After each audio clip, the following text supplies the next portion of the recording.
নমস্কার বন্ধু, আজকে চলে এলাম একটা রান্নার রেসিপি নিয়ে, যেটা আছে দই কাতলা তো আর শাক ভাজা আর একটা তিতো, সব রকম জিনিস দিয়ে। তো চলো ওদের সাথে শেয়ার করি। এই দেখো মাথা দুটোকে ভেজে আমি রেখে দিয়েছিলাম। কালকে আমি এটা অন্য একটা রেসিপি করব, কিন্তু তবু মাথাটাকে নুন হলুদ মাখিয়ে নিলাম। তোমরা কেমন আছো? নিশ্চয়ই ভালো আছো, আমিও ভালো আছি। কদিন একটু অসুবিধা ছিল, ঠিক মতো ভিডিও ছাড়তে পারিনি, তো এবার থেকে রেগুলার ভিডিও ছাড়বো। তো দেখো মাছগুলো এনেছে, মাছগুলোকে ভালো করে ধুয়ে পরিষ্কার করে নিয়েছি, নিয়ে নুন হলুদ মাখিয়ে নিলাম। কাতলা মাছটা যেহেতু পুকুরের মাছ, খেতে দুর্দান্ত, স্বাদে অতুলনীয়। তা তোমাদের সঙ্গে দই কাতলা করব, কিভাবে আমি করি সেটা তোমাদের সাথে শেয়ার করছি, কী কী দিচ্ছি না দিচ্ছি, তো সেই তোমাদের সাথে শেয়ার করছি। তো তোমরা দেখতে থাকো ভিডিওটা স্কিপ না করে, আর যদি ভালো লাগে অবশ্যই লাইক কমেন্ট করে পাশে থেকো, আর পারলে সাবস্ক্রাইব করে দিও নতুন বন্ধু হলো, যাতে আমার প্রত্যেকটা ভিডিও তোমরা দেখতে পারো। তো প্রত্যেক মাছটাকে ধরে কেটে কড়া বসিয়ে দিচ্ছিলাম, মনে হয় মাছের মাথাটাকে ভেজে নিচ্ছিলাম। নুন হলুদ মাখানোর পরে তার মধ্যে কিছু মাছের যেগুলো অবশিষ্ট ছিল তেল পটকা, সেইগুলো দিয়ে মাছের মাথাটা ভাজি করা। আর সেই দিকটা আরেকটা যে মাছ ছিল, যে মাছের দাগা ফাঁকা বাড়ে, যেটা মাছের পরবর্তী, সেইগুলোকে আমি অন্য কড়াই বসে দিলাম। তো মাছটা ভাজা হয়েছিল, তো এটাকে আমি ভেজে রেখে দিয়েছি কালকের জন্য।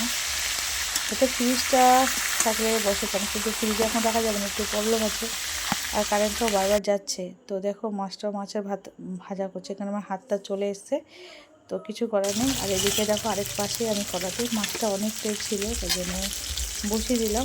মাছটা ভালো করে ভাতটা উল্টাতে পারবো তো, সবগুলো একসঙ্গে দেখা যায়। তো অনেকটা ট্রাই করার পরে দেখো পরে তুলেই নিলাম আমি, তোমরা দেখতে পাচ্ছ মাছটাকে আমি তুলে নামিয়ে নিলাম। তো মাছটাকে ভালো করে অনেকবার ট্রাই করছিলাম, পারছিলাম না, তো অনেকবার ট্রাই করার পরে একসঙ্গে নামালাম। তো কেমন লাগলো আজকে রান্নাটা, মানে মাছ ভাজাটা অবশ্যই কমেন্ট করে বলো। তারপরে বাকি যেগুলো ছিল সেগুলোকে এক এক করে কড়াতে দিয়ে দিলাম, কড়াতে মাছটা ভাজার জন্য। দেখতে পাচ্ছ, তো আমার কিন্তু কাতলা মাছ খেতে খুবই ভালো লাগে, বিশেষ করে দই কাতলা আমার খুবই পছন্দ। তো তার জন্যই সেটাই করবো, অনেকদিন পরে মাছটা একটু নিয়ে ছিল, আমি না করা যায়। আর এদিকেও দেখো মাছের মাথাটা ভেজে রেখে দিয়েছি আমি। আর এইদিকে দেখো মাছের মাথাটা ভাজা গেল। মাছটা কত বড়, মাথাটা দেখে তোমরা বুঝতে পারছো যে মাছটা কত বড়ই ছিল। তো মাছটাকে আমি ভালো করে ভেজে তুলে রাখলাম। এবার আমি রান্না করবো। আরেকটা ওদিকে তরকারি করছিলাম, তোমার শেয়ার করবো। এদিকে আমাদের সজনে শাক হয়েছিল, সজনে শাকটা তুলে ধরেছি, কারণ সজনে শাকটা ভাজা খুব ভালো লাগে। সজনে শাক খুব মিষ্টি, খেতে খুব সুন্দর, দারুণ লাগে, স্বাদও সত্যি খুব ভালো। আর এদিকে আলু কাটছিলাম, আমি পুরো কমপ্লিট করেছি, রান্না করতে বসিনি, কারণ এক এক করে কাটছি, এক এক করে করছি। তো বন্ধুরা মাছটা ভাজা হয়ে গেল, মাছটাকে আমি ভেজে তুলে নিলাম। এবার মাছটাকে আমি দুদিকে তো বসিয়ে দিই, তোমাদের সাথে শেয়ার করে যাওয়া 2 পাকা উনুন, তোমরা দেখতে পাচ্ছ। মাছগুলোকে ভালো করে সব ভেজে তুলে আমি নিলাম। আমার মাছ ভাজা কমপ্লিট হয়ে গেল। আর অবশ্যই অনেক দিন থেকে আমি তোমাদের সঙ্গে মানে খুব একটা ভালো ভিডিও বা ভালো কিছু দিতে পারিনি, একটু অসুবিধা ছিল, তোমরা তো জানো আমার কী প্রবলেম। তো যাই হোক, সব মিটে গেছে, এখন এগুলোকে রেগুলার আমি ভিডিও দিতে থাকবো, যতটা পারবো তোমাদের সাথে শেয়ার করতে থাকবো। ওইদিকে দেখো, ওদিকে একটু পেঁয়াজ দিয়ে আর আলুগুলোকে ধুয়ে দিয়েছিলাম। এই আলু দিয়ে উচ্ছে দিয়ে আমি একটা মাছের যে তেলটা ছিল সেটা দিয়ে একটা রেসিপি করবো। আর এদিকে শাকটাকে দিয়ে দিয়েছে পেঁয়াজ, লঙ্কা আর রসুন দিয়ে। আর এদিকে দেখো উচ্ছে, আলু আর গাছ থেকে কিছু কাঁচা টমেটো তুলেছিলাম, সেইগুলোকে এর মধ্যে দিয়ে দিলাম। টক খেতে কিন্তু খেতে কিন্তু দারুণ লাগে, জানো তো বন্ধুরা, অবশ্যই করে দেখো।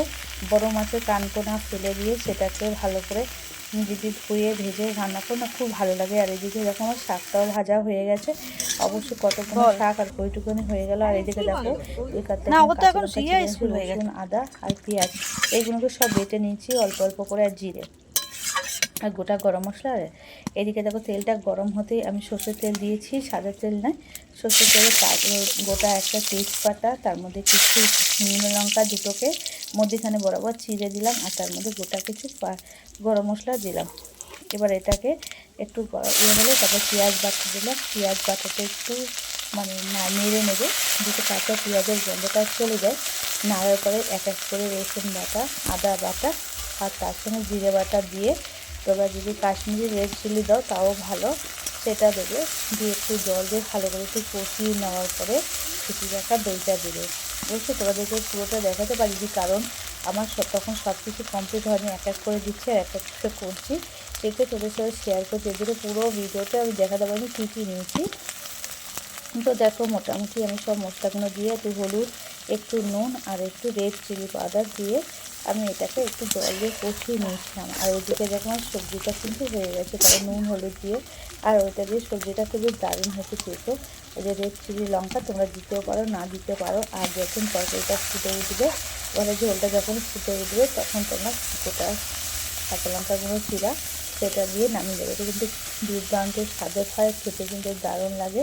তো দেখতে পাচ্ছ এবার জল দিলাম, এবার জলটা আমি মশলাটাকে ভালো করে কষিয়ে নিলাম যতক্ষণ না কাঁচা গেলে। এবার দেখো সেটা আমি দইটা দিলাম, দিয়ে এবার ভালো করে একটু নেড়ে নেবো। নেড়ে নেওয়ার পরে তোমাদের যতটা পরিমাণে জল লাগবে তোমরা দেবে, অল্প দিলে তো ভালো হয়। এবার হালকা জলে বসে দিলে চিনি যেহেতু এটা উনুন একটু রান্না করে আগুন লাগে। এদিকে সবজিটাও হয়ে গেছে, ওইদিকে দেখ আমার দই কাতলার মশলাটা হয়েছে, এটা পুরো নামিয়ে দিচ্ছি। দেখো পুরো একদম কত সুন্দর হয়েছে, একদম খেতে কিন্তু দারুণ খুব সুন্দর হয়েছে। এর মধ্যে একটু জিরে বাটা, একটু আদা রসুন দিলে, যেহেতু মাছ আছে দিলে ভালো লাগে। আর এই দেখো আমার এটা ফুটে উঠলো, কাঁচা লঙ্কা চিটাগুলো দিয়ে দিলাম। দেওয়ার পরে এবার আমি দিয়ে দেবো মাছগুলো দিয়ে কিন্তু মিনিট রেখে আমরা নামিয়ে নেবো। এটা তোমরা ধনেপাতা দিলেও ভালো লাগবে, কিন্তু তোমার ধনেপাতা ছিল না তাই দিতে পারি, তুমি দিলেও পারো না দিলেও পারো, কোনো অসুবিধা নেই। কিন্তু এটা দইটা যেহেতু খেতে কিন্তু দারুণ লাগে। তো আজকের ভিডিওটা আমার এখানেই। আমার রান্নাটা কেমন হলো অবশ্যই বলো।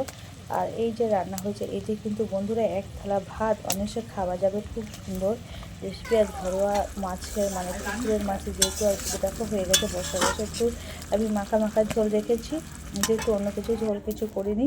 তো দেখো মোটামুটি আমার হয়ে গেছে, এই গ্রেভিতেই মোটামুটি ভাত খাওয়া হয়ে যাবে। তো আমার আজকে খাবার রেডি, মাছের ঝোলটা খাওয়াবে বলছে নিরামিষ। তো কি বলবো, অসংখ্য ধন্যবাদ ভিডিওটা দেখার জন্য। বাইরে টাটা।